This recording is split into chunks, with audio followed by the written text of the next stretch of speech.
হযরত মুয়াবিয়া রাদিয়াল্লাহু তাআলা আনহু একদিন তাহাজ্জুদের নামাজ ছুটে গেল।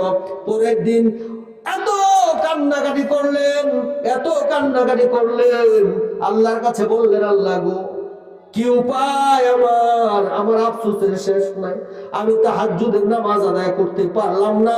পরের দিন তাহাজ্জুদের সময় দরবেশের বেশে একটা লোক এসে বলল, হুজুর আপনি উঠেন। কি ব্যাপার, আপনি কি আমাকে চিনবেন না? আমি আপনাকে ডাক দিচ্ছি, তাহাজ্জুদ পড়বেন না? হ্যাঁ পড়বো তো। অনেক পীড়াপিড়ির পর বলল, আমি শয়তান। হ্যাঁ শয়তান? তুমি নেক কাজের জন্য বলো, কারণটা বুঝলাম না। ডাক দিয়া বললেন, হুজুর আপনি গতকালকে তাহাজ্জুদের নামাজ আদায় করতে পারেন নাই, পরের দিন সারাদিন কান্নাকাটি করেছেন। ওই যে আল্লাহ বলেন, ফালইয়াদহাকু কালিলান ওয়ালইয়াবকু কাসীরা, বেশি বেশি কাঁদো, কম কম হাসো। আপনি কান্নাকাটি করে এত সওয়াব অর্জন করেছেন।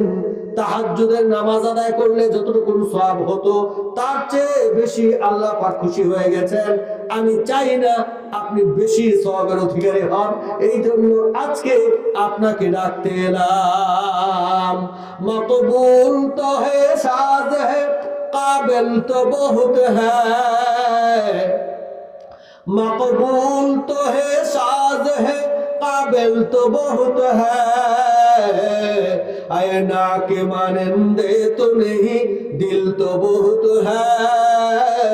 आईना के मानंदे तो नहीं, दिल तो बहुत है।